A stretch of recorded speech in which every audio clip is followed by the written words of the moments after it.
Bismillahirrahmanirrahim. Alhamdulillahirabbil alamin. Wassalatu wassalamu ala asyrafil anbiya'i wal mursalin wa ala alihi wa sahbihi ajma'in. Rabbi shrah li sadri wa yassir li amri wa hlul 'uqdatam min lisani yafqahu qawli.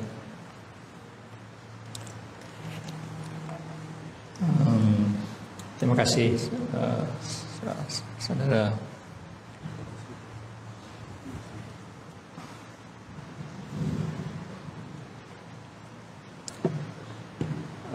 atas jemputan untuk bertazkirah sebelum solat Jumaat pada hari ini. Hari Jumaat ni biasa kita baca Suratul Kahfi, disunatkan. Dan satu ayat dalam Suratul Kahfi yang kita baca, wa'uridu ala rabbika saffan laqad ji'tumuna kama khalaqnakum awwala marrah. Dalam ayat ini disebut wa'uridu ala rabbika saffa, dan mereka itu dibentangkan kepada Tuhan kamu saffa, secara saf, berbaris. Laqad ji'tumuna kama khalaqnakum awwala marrah. Kamu datang kepada kami sebagaimana kami ciptakan kamu awal-awal dahulu. Ayat ini berkait dengan hari hisab, hari kiamat. Seluruh manusia akan dibentangkan amalannya, dan mereka datang bertemu dengan Allah Subhanahu wa taala. Disebut dalam ayat tadi, ji'tumuna kama khalaqnakum awwala marrah. Kamu datang kepada kami sebagaimana awal-awal dulu kami ciptakan kamu. Artinya pada hari itu manusia bertemu dengan Allah Subhanahu wa taala, tidak ada apa-apa di tubuh mereka, tidak ada harta, tidak ada anak pinak, hanya sahaja dirinya sebagaimana di awal-awal diciptakan, dia dilahirkan ke dunia ini. Dan ini satu perkara yang pasti, dan termasuk dalam akidah kita Ahlussunnah wal Jamaah, akidah kita orang Islam. Kita akan bertemu dengan hari itu. Ini sebagai yang dipanggil sebagai hari hisab. Pada hari itu akan ada manusia ini tiga golongan. Satu, manusia yang terus masuk ke syurga tanpa dihisab. Dan satu golongan dihisab secara yang ringkas, simple, nipis. Dan satu golongan lagi dihisab dengan hisab yang dahsyat. Dan setiap daripada kita tak pasti kita akan berada di golongan yang mana. Tapi sebagai orang Islam, Allah Subhanahu wa taala telah mengajar kita, pedoman daripada baginda sallallahu alaihi wasallam juga mengajar kita bagaimana untuk berdepan dengan hari berkenaan. Dalam hidup manusia ini kita kena prepare. Kita kena sentiasa bersedia untuk menghadap Allah Subhanahu wa taala.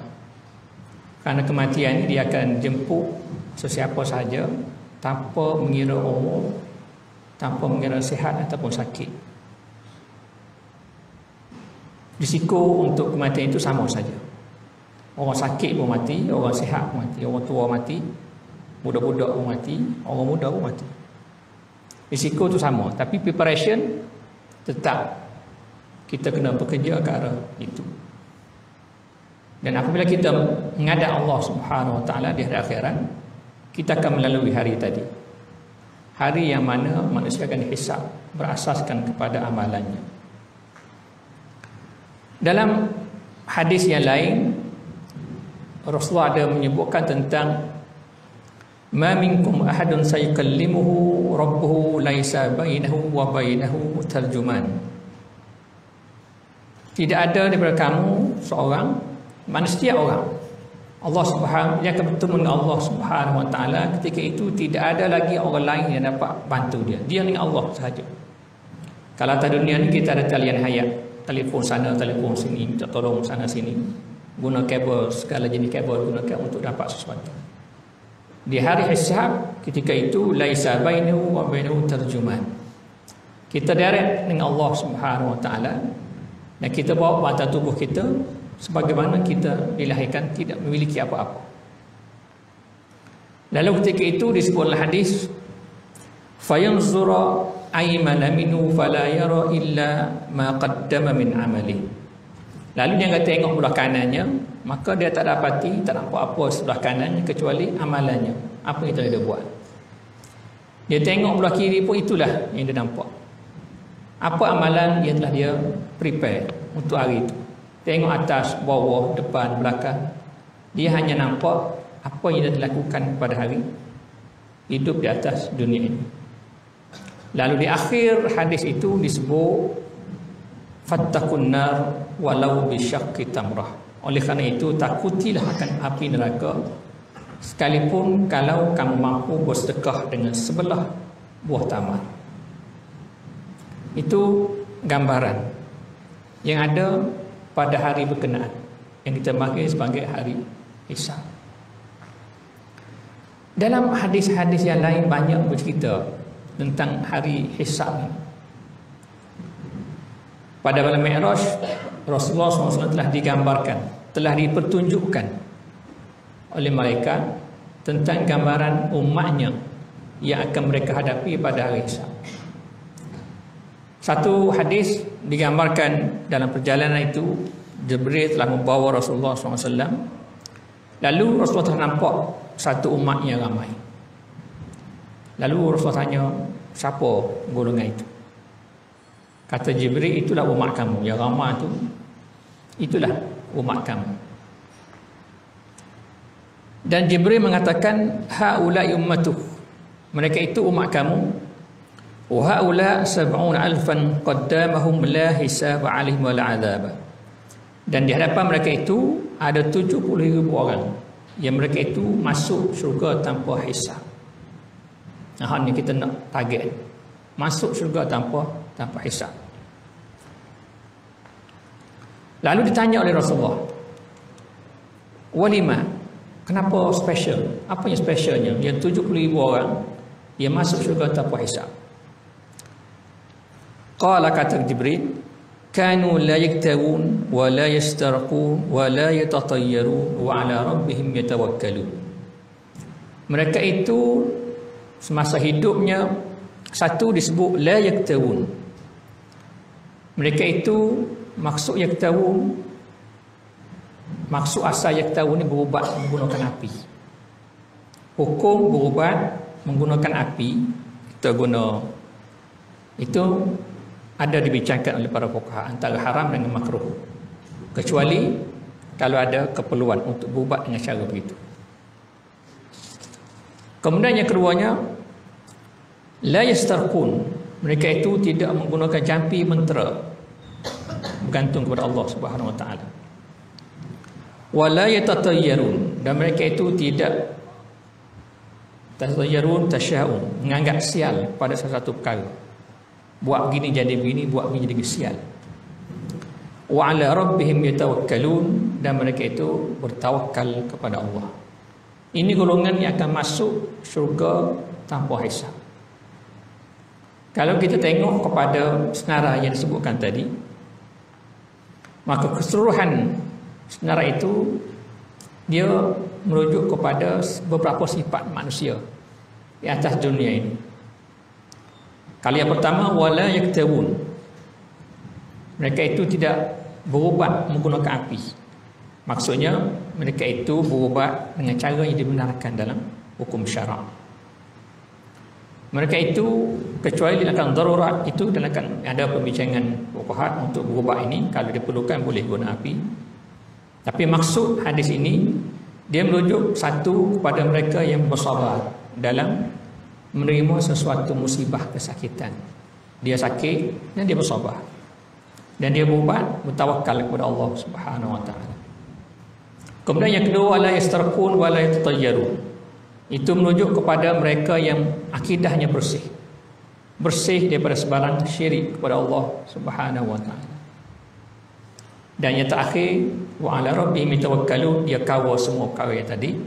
Maknanya dia banyak bersabar, dia akidahnya betul, dan dia berusaha mengikut cara yang betul, dan dia termasuk di kalangan mereka yang bertawakal kepada Allah Subhanahu wa taala. Jadi ini yang disebut dalam hadis tentang mereka yang 70,000 orang itu. Dalam perbincangan yang lain, para ulama ada membahaskan tentang kedudukan 70,000 orang. Adakah spesifik secara fix begitu 70,000 orang, yang lain tak boleh masuk dah dalam 70,000 orang? Kalau kita nak kira dengan jumlah manusia daripada Nabi Adam AS sehingga kepada umat ni, 70,000 orang ni sikit berapa persen? Payahlah kita nak masuk. Mari surau pun jari-jari. Mari masjid pun nak berambat, nak puas mitah. Jadi 70,000 ni berat. Ada perbincangan di kalangan ulama, disebutlah hadis itu 70,000 itu untuk menunjukkan jumlah yang banyak, taksir. Banyak 70,000, sebut 70,000 itu gambaran banyak jumlah itu. Rahmat Allah Subhanahu wa taala kepada manusia ini sangat banyak. Kerana digandingkan pula dengan hadis-hadis yang lain, ya Rasulullah juga menyebut tentang mereka yang berpeluang untuk tidak dihisab, maknanya masuk syurga tanpa hisab. Dalam hadis yang lain, Rasulullah menyebutkan wa'adani Rabbi, Allah Subhanahu wa taala telah berjanji kepada aku, an yudkhila min ummati 70,000. Allah akan masukkan di kalangan umat aku ini 70,000 orang, la hisab alaihim wala azab. Yang mereka ini tak kena hisab, tak kena azab, direct masuk syurga. Ma kulli alfin 70,000. Plus setiap 1,000 tambah lagi 70,000. Dalam 70,000 orang tadi, 1,000 plus 70,000 lagi. Maka jumlah itu semakin bertambah, lega sikit. Dengan makin ramai. Kalau setahap 70,000 berasa payah dah. Campur segala surah dekat precinct dekat Putrajaya ni, nak masuk dalam 70,000 tu, campur lagi dengan umat Nabi terdahulu, sangat sedikit. Mungkin jumlah sahabat Nabi je dah duduk situ. Tapi dengan ayat tadi, every 1,000 70,000 lagi, makin ramai. Kemudian tambah lagi, dan disebutlah hadis itu, wasalah sahasayati min hasayati Rabbi. Dan 3 hasayat. Hasayat ni kalau kita ambil, ni gambaran. Kalau kita ambil tanah, kita cekar tanah gitu. Kita ambil beras, kita ambil gandum, kita cekar gitu. Kita tak tahu jumlah berapa sebenar. Itulah gambaran hasayat. Maknanya Allah Subhanahu wa taala bagi lagi 3 peluang, 3 hasayat by group. Tambah lagi untuk memasukkan mereka dalam golongan yang masuk syurga tanpa hisab dan tanpa azab. Dengan rahmat Allah Subhanahu wa taala, kita mungkin termasuk dalam golongan itu. Makin ramai tu, 70,000 campur kali 70 kali 1,000 pula, campur yang 3 hasayat ni yang tak disebut jumlahnya. Tentu jumlah juga agak ramai. Dalam ayat Al-Quran disebut yang secara umum, walaupun tak disebut jumlah, disebut siapa yang masuk syurga tanpa hisab ini. Dalam ayat yang lain, Allah Subhanahu wa taala menyebutkan yang disebut ulaikal ladzina, yang disebut alladzina sabaqul bil khairat, mereka yang sabaqu bil khairat, yang mendahului melakukan amal ibadat. Fa ammal ladzina sabaqu bil khairat, adapun mereka yang sabaqu bil khairat, belum-belum buat baik. Orang ada satu perkara buat baik, dia depan dulu, sabaqu bil khairat. Orang ada projek kebaikan apa-apa, dia depan dulu, sabaqu bil khairat. Yang ini juga disebut dalam ayat faulaika alladzina yadkhuluna al-jannata bighairi hisab. Mereka itulah mereka yang masuk syurga tanpa hisab. Jadi sabaqul khairat ini sangat luas. Jadi setiap daripada kita sebenarnya berpeluang untuk masuk syurga tanpa hisab kalau kita tengok pada ayat ini. Dan ayat lain, innama yuwaffas sabirun ajruhum bighairi hisab. Dibalas mereka yang bersabar dalam hidup ini ajruhum bighairi hisab, tanpa hisab. Maknanya semakin luas yang diberikan peluang oleh Allah Subhanahu wa taala untuk masuk syurga tanpa hisab. Dalam perkiraan itu yang pertama, masuk syurga tanpa hisab. Golongan yang kedua, dia dihisab tapi hisaban yasira. Hisab secara yang reka-reka pun hari kiamat ni secara simple, tak tanya banyak. Jadi ini yang disebut dalam hadis Rasulullah SAW yang kita ganda terus dengan yang ketiga. Yang tiga, yang akan menghadapi hisab yang sangat syadid, sangat kuat. Yang hisab yang ringan ini yang dimaksudkan, yang disebut dalam ayat Al-Quran, fa amma man utiya kitabahu bi yaminihi fa sawfa yuhasabu hisaban yasira. Sesiapa yang diberi surat amalannya dan diambil di belah kanan. Fa sawfa yuhasabu hisaban yasira. Maka ni akan hisabnya sangat sedikit.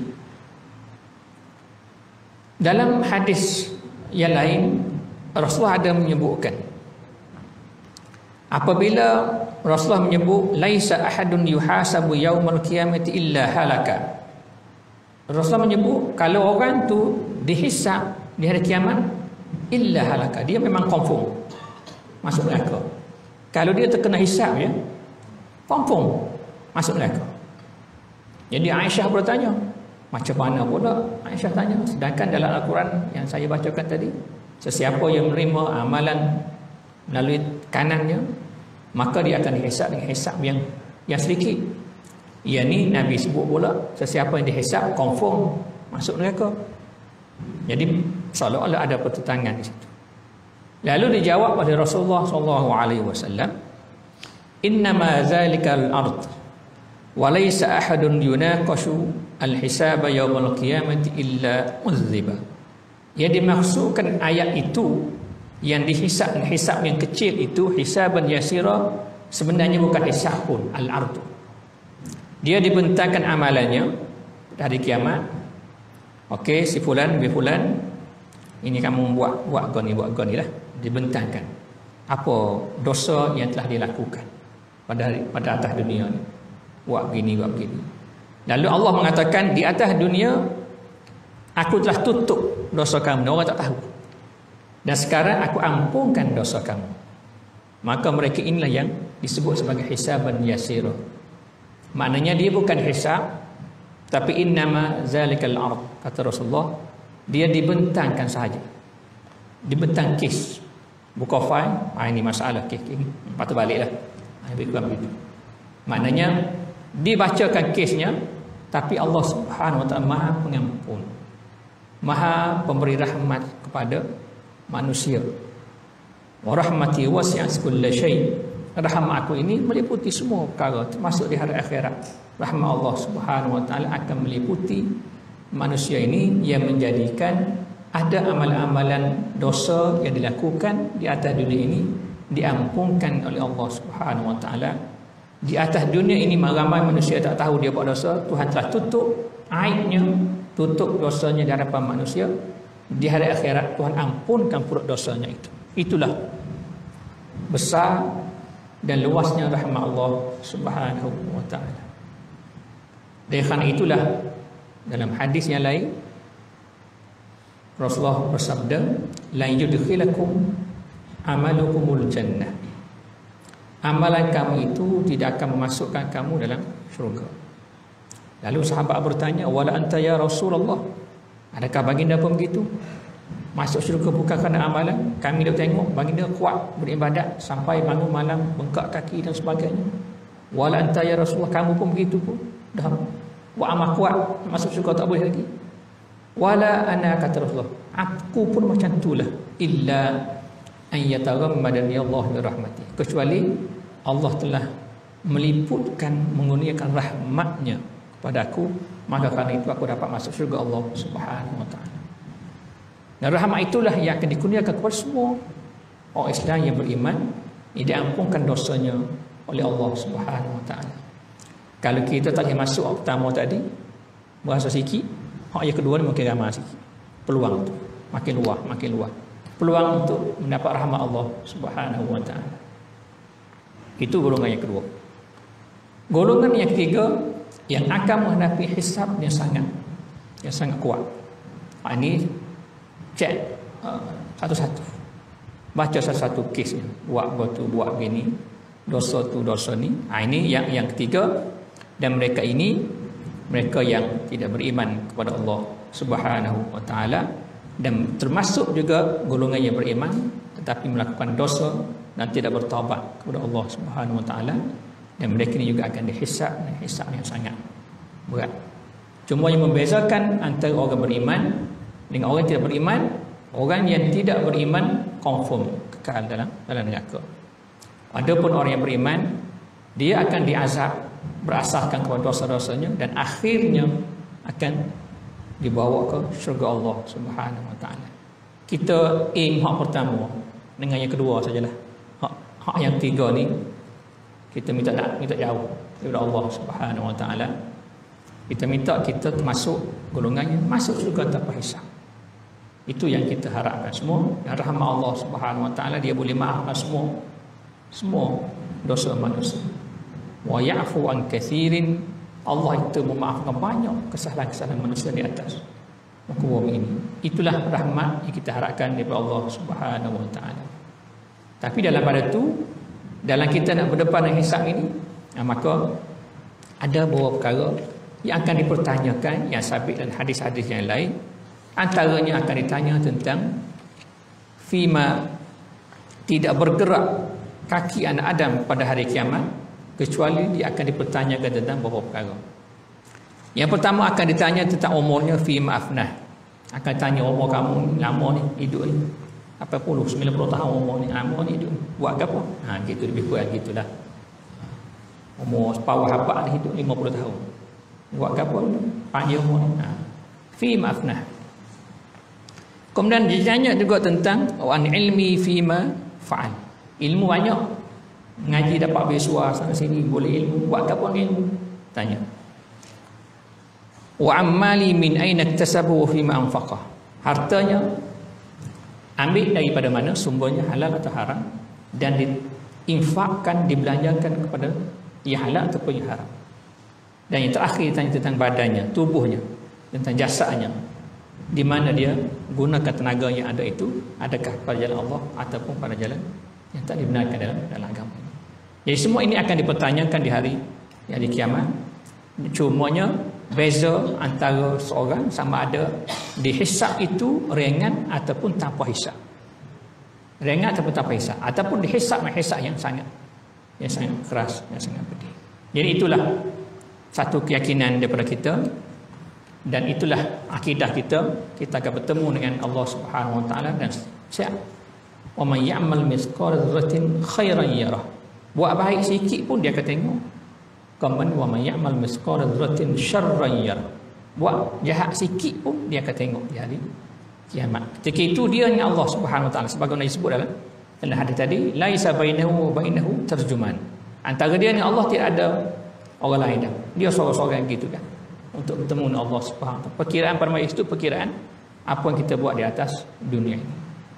Jadi itulah sedikit tazkirah yang ringkas daripada saya. Mudah-mudahan menjadi peringatan untuk diri sendiri dan kepada semua yang hadir, dan kita berdoa kepada Allah Subhanahu wa taala kita semua ini termasuk dalam golongan yang pertama yang bertemu dengan Allah masuk syurga tanpa hisab. Kita boleh berusaha ke arah itu, dan mudah-mudahan doa kita itu diterima oleh Allah Subhanahu wa taala. Wabillahi taufiq wal hidayah. Wassalamualaikum warahmatullahi wabarakatuh.